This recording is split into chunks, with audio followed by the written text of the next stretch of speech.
नमस्कार दोस्तों। आज के इस वीडियो में मैं आप लोगों से लाइफ के कुछ 3 इंपॉर्टेंट बातें शेयर करने वाला हूं। ये तीनों बात अगर आप लोगों को लगता है कि गलत है तो आप मेरे को सही कर सकते हैं, और अगर आप इन तीनों बातों से एग्री करते हैं तो आप इस वीडियो को लाइक करके वो बता सकते हैं।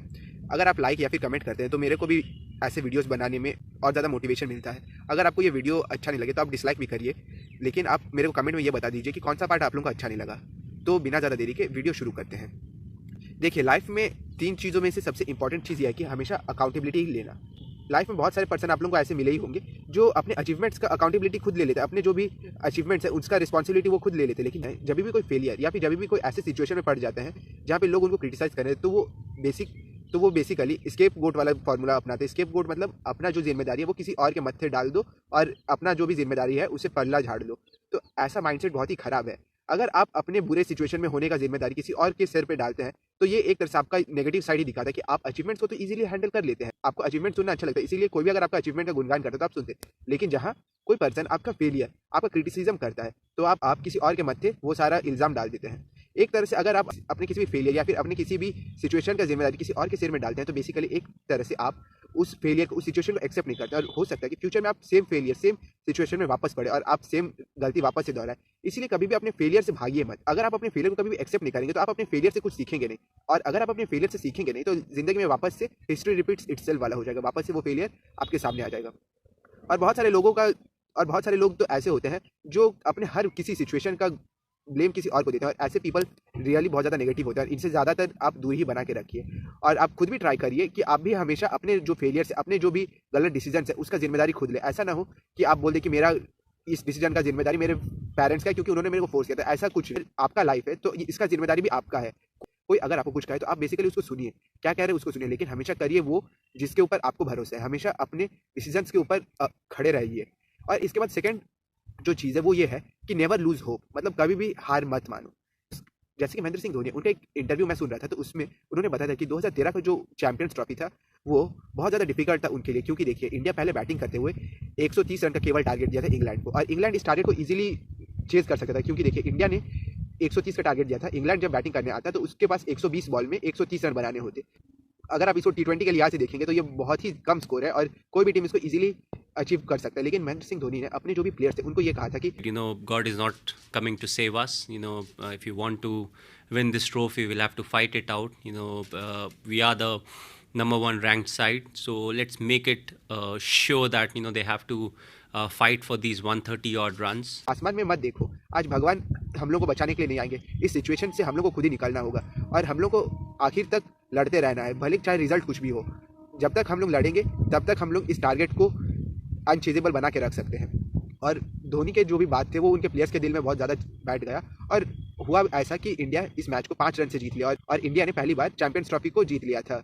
और इसी के साथ एक और अगर मैं आपको वाकया बताऊं तो 2016 का वर्ल्ड कप T20 था जहां पे बांग्लादेश को 3 बॉल में 2 रन चाहिए थे। जस्ट इमेजिन, 3 बॉल थे और बांग्लादेश को 2 रन चाहिए थे। बांग्लादेश ने बहुत पहले ही सेलिब्रेट करना शुरू कर दिया था।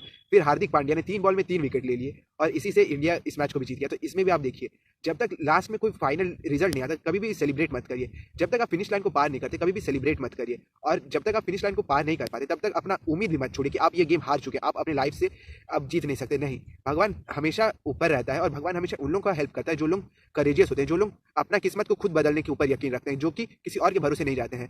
ये दोनों इंसिडेंट्स जो मैंने अभी आपको सुना है उससे देखिए, आपको कहीं पर भी ऐसा लग रहा था कि इंडिया जीत सकता है, लेकिन नहीं। सेम ऐसा हर स्पोर्ट्स में होता है जहाँ पे आपको एक टाइम में लगता है कि जो प्लेयर डोमिनेट कर रहा है वो इजीली जीत जाएगा, लेकिन होता कभी कभी ऐसा है कि जो प्लेयर डोमिनेट करता है वो हार जाता है, क्योंकि उसके अंदर में एक तरह से ओवर कॉन्फिडेंस बन गया। और जो प्लेयर सबसे पहले पिट रहा था उसने अपना कॉन्फिडेंस नहीं खोया, उसने अपना जो डिटर्मिनेशन है उसको रखा, लेकिन और जो भी उसके बेसिक्स है उसके ऊपर वो स्टिक रहा। वहीं जो पर्सन डोमिनेट करता है उसमें ओवर कॉन्फिडेंस आया, और ओवर कॉन्फिडेंस के कारण से उसने गलती किया, और ये गलती उसको गेम में पीछे कर दिया, और जो पहले पीछड़ रहा था वो आगे आ गया।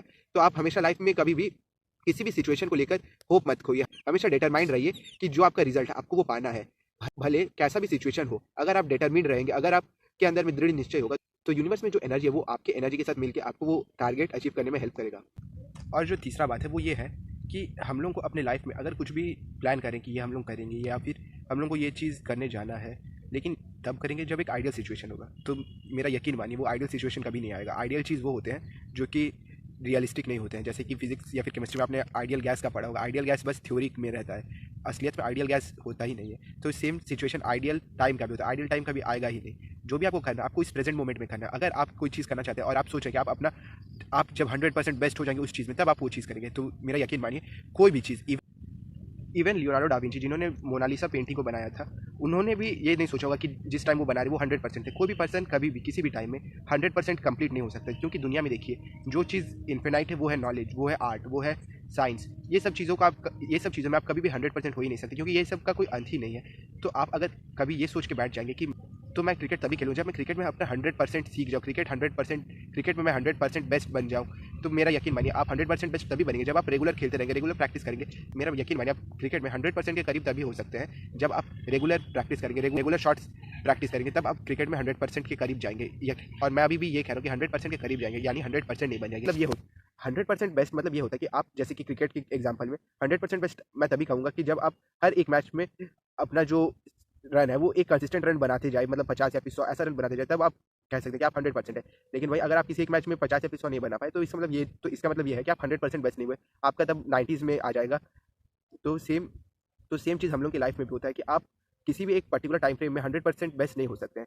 आप शुरू करेंगे, जीरो में रहेंगे, धीरे धीरे प्रैक्टिस करेंगे, बढ़ते रहेंगे, 20-25 ऐसे करके 50-70 फिर 90 के करीब आ जाएंगे।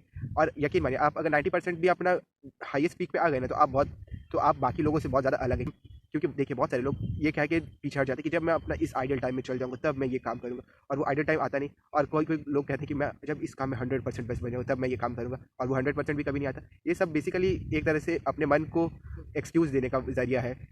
तो आप कभी भी ऐसा एक्सक्यूज़ अपने आप को मत दीजिए कि मैं अपना 100% पे कोई काम करूँगा। नहीं, आप जो भी काम करना है वो आप स्टार्ट कर दीजिए, चाहे उसमें फेलियर आए या फिर सक्सेस आए। आप धीरे धीरे करेंगे, धीरे धीरे सीखेंगे। जैसे कि मैं अपना खुद एग्जांपल देता हूँ, मैं भी बहुत पहले प्रोक्रास्टिनेट करता था कि मैं यूट्यूब करूँगा, लेकिन फिर एक दिन जब मैंने बहुत ज़्यादा सोच लिया कि अब तो मैं बहुत ज़्यादा इसको एक्सक्यूज़ कर रहा हूँ, फिर मैंने फ़ोन उठाया, एक छोटा सा क्लिप बनाया 1-2 मिनट का, और उसको अपलोड कर दिया। फिर उसको अपलोड करने के जस्ट 1-2 हफ्ते बाद मैं धीरे धीरे और करते गया, और इसके बाद मेरे स्टार्टिंग वाले वीडियो में अभी के वीडियो में बहुत ज़्यादा डिफरेंस है, बहुत ज़्यादा। जहाँ पे गलती है वो सब कम हुआ है। क्योंकि मैंने प्रैक्टिस करते गया। सेम आप भी जितना प्रैक्टिस करेंगे उतना आप आगे बढ़ेंगे। अगर आप कोई चीज़ पढ़ रहे हैं वो आपको याद नहीं हो रहा, उसको और पढ़िए, उसको और रिवाइज करिए, उसको समझिए, फिर समझने के बाद दूसरों को समझाइए, तब आप उस चीज़ को क्लियरली ग्रैस्प कर पाएंगे। जो मैं कह रहा हूँ, होप करता हूँ कि आप लोगों को वो समझ में आ रहा होगा। और एक चीज़ यकीन मानिए, जितना आप सीखेंगे ना उतना ज़्यादा आप हम्बल बनेंगे, जितना ज़्यादा आप जानेंगे उतना ज़्यादा आपको ये पता चलेगा कि इस दुनिया में ज्ञान का एक अनंत सागर है, और उसमें जितना ज्ञान मेरे पास है वो एक बूंद के समान है। और जब आपको इस बात का एहसास हो जाएगा, तो आपके अंदर में जो भी थोड़ा सा भी ईगो या फिर अहंकार अपने नॉलेज को लेकर, वो खुद ब खुद हट जाएगा। और जैसे आपका नॉलेज हट जाएगा तो आप दूसरों के लिए ओपन हो जाएंगे, आप दूसरों को भी सिखाने लग जाएंगे। क्योंकि देखिए बहुत बार होता ही है कि हम लोग और लोगों के बीच में जो अंडरस्टैंडिंग है, हम लोग का ईगो आ जाता है। और जब आपके अंदर में नॉलेज होगा, ज्ञान होगा, तो आपका जो ईगो है वो खुद ब खुद हट जाएगा। और जैसे आपका ईगो हट जाएगा तो लोगों से आप इजीली कनेक्ट कर पाएंगे। होप करता हूँ कि मैंने आज जो भी इसको लेकर अपने जो भी 3 सजेशन दिए होंगे, वो आप लोग मुखातिब होंगे। अगर आप लोग उससे मुखातिब नहीं है, आप मेरे को कमेंट में बता सकते हैं कि कौन सा बात